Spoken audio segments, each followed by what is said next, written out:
Hey everybody, welcome back. Before we get into the video, I just want to say, a narcissist does not limit to romantic relationships, okay? It can be anyone in anyone's life. It could be a relative, it could be your mom, it could be your dad, it could be your kid, it could be your sibling, your coworkers, it could be friends, it can be a romantic partner. It doesn't just limit to romantic partners. So with everything that you learn about narcissism and personality disorders, you have to decipher who plays what, who is who's carrying certain traits, who's displaying certain behaviors, all right? Just know that it does not limit to romantic relationships. Unfortunately, it's very common, but it doesn't limit to it. But in this video, I'm going to give you the secrets that a narcissist hopes you never learn. So stay tuned. Secret number 1. They will unmask a lot quicker if they think that you are unaware of who they truly are. It takes a lot of manipulation when you're dealing with a narcissist. So if you start noticing certain patterns, you start seeing certain red flags, now is your time to decide how to get out of it. But until you do so, you got to play naive. Okay, you got to play dumb to the situation, because the more they sense that you are aware of who they truly are, the harder they're going to go in trying to manipulate you. Okay, so what you need to do before doing anything, 1, do not confront them and flat out call them a narcissist. All that's going to do is create narcissistic rage, and it's going to basically push them further into going harder in the game when it comes to the manipulation. So if you play dumb and that they think you're gullible, they think you're falling for their facade, what's going to happen is that the mask is going to lower and lower, and you're going to see more and more. But for the duration of it, you have to validate yourself, okay? Anything they say and do, don't take it to heart. Don't take it up here. Don't take it here, okay? You continue to focus on what it is, what the goal is. You continue to say to yourself, I know who I am. I know where I stand. The manipulation is not going to work on me, all right? Now, if the narcissist senses that you're catching on, or if you decide enough's enough, they're going to try even harder. They're going to love bomb you. They're going to try to really reel you back in. Discarding them first is a no-no in their eyes, okay? And if they sense that, what they're going to do is they're going to try hard with the manipulation, and they're going to do this all with the main focus on getting what they can from you before anything ends. And of course, they got to be the ones to end it first. Secret number 2. One of their biggest fears is being caught and being held accountable for it. All right. Now, it becomes a little bit more difficult to gaslight and manipulate someone who's been extremely victimized into thinking that they're crazy or they're oversensitive, over emotional. Okay. So the best thing would be is to document every incident, be it if it's text messages, save them, email them to yourself, and print them out in case you may need it for, court cases, if you got legal matters, or as a form of proof, just if in case you need that on hand. Okay. Keep a journal for every incident that happens. Conversations, depending on the state that you live in, because you have to be able to, by law, be able to do this, but record conversations, keep them as record. And if you have to be in contact with them, when it comes to messages, keep them brief and keep them factual, all right? Don't get too emotional, because when it comes to certain situations, facts can only be proven, not emotions, all right? In case you need them for any kind of legal matters, court matters, or even in a sense of if the abuse, threats, whatever the case may be, is getting worse, even for a restraining order, you have to keep facts. Keep record of everything. Incidents, get a journal, write it down. Messages, save them, print them out, keep them with you. Keep records of everything, okay? You can prove facts. You cannot prove emotions. Keep that in mind, all right? Secret number 3, your indifference is their kryptonite. So if you show that you're not even interested in knowing anything about them, and you're just disinterested in anything that has to do with them, that is a big no in their eyes. Okay, I've said this in my last video. They will try to do things to gain your attention. They will do things to get a reaction out of you.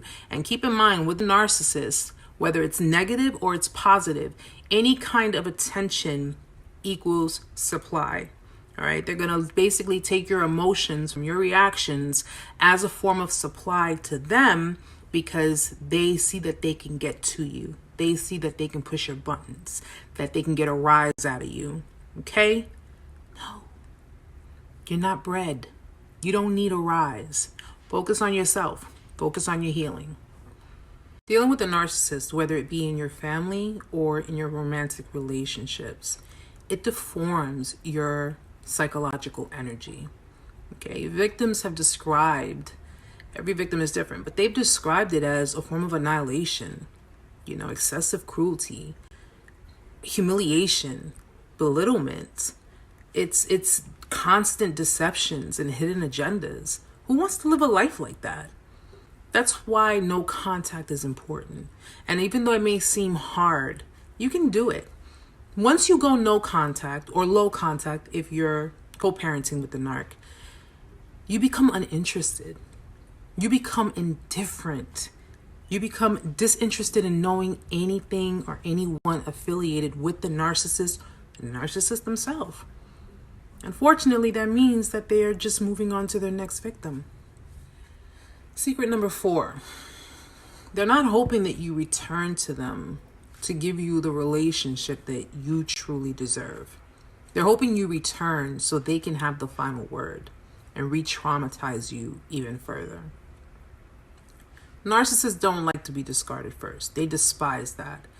And the moment they feel that you are on the brink of doing so, they're going to basically be the ones to do it with you.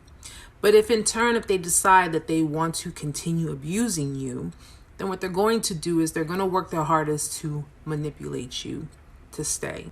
They're going to coerce you to stay with them. They cannot handle the fact of you having the last word. They're the ones who have to have it. They feel that if you discard them first, then that means they didn't have full, total emotional control over you. It's a failure for them. They're pretty much going to terrorize you so that you're unable to move on and move forward. Okay? If they sense that you're going to leave, they're going to suck you back in, or they're at least going to try to suck you back in. Okay? They're going to make all the false promises that things are going to change, whatever the case may be. And if you agree to it, it's going to go right back into the same patterns. Abusive episode, reconciliation, buildup of tension, abusive episode, and so forth and so on. It just goes in the same pattern. If you notice any of these signs, you need to break out of that. Seriously break out of it. Because it's just detrimental to the mind, and it just really makes you give up all hope in general in regards to life, period. Secret number 5. You're not inferior in any way to any of their new victims or targets. Okay? Narcissists do not look at their partners as people. They look at their partners as objects. They own those objects. Okay? But do you remember meeting your narcissistic ex? And they told you all kinds of stuff about their ex, how crazy their ex was, and everything happened because of their ex, and they gave you the whole scenario. Listen, they do that in the beginning to gain sympathy from you. Okay, they'll gain the sympathy from you, they'll gain your trust, and they'll get you to believe whatever it is that happened in previous relationships or a previous relationship was not their fault, but in fact the fault of someone else. Okay, when in reality, that someone else was probably the victim themselves. The narc wants you to believe the only reason they pick on you is because you're disposable. That's why they compare you to their exes. But if you want to avoid triangulation, you have to pay close attention and remember how the narcissist spoke about their ex in the beginning of the relationship. And secret number 6, they're not really that humble or remorseful. And they know how to play the pity ploy very well. Remember, I told you, narcissists are like chameleons. Okay, they know how to adapt to their environment. They know how to adapt to certain people. They're manipulators. And manipulators are very cunning and conniving. Okay? They know how to pose as humble, noble people. That's part of their charisma. That's what they're going to show you. Okay? A narcissist, believe it or not, even a hardened police officer, okay, who deals with criminals on a regular basis, okay, who has to have street smart and know how to judge someone's character, can be easily fooled by a narcissist. They could actually sit there and say, wow, even though a hardened criminal, this person is actually really noble. And narcissists who are truly arrogant, they know how to hide it well. For the first few months, they'll hide it well. But eventually, when the mask starts to fall, you start to see it. But if all else fails, the pity ploy, their best tactic. Okay? They'll latch on to your sympathy. They will give you half-assed apologies. Okay? With no changed behavior. They'll apologize, won't change it. They'll still be the same. They may show you a little difference in the beginning, but then after a while, they revert right back to the same behaviors that they've had before. Okay? They feed on your sympathy. That's why they give you the sob stories in the beginning of the relationship. So that way you can look at them as, oh, you're the victim.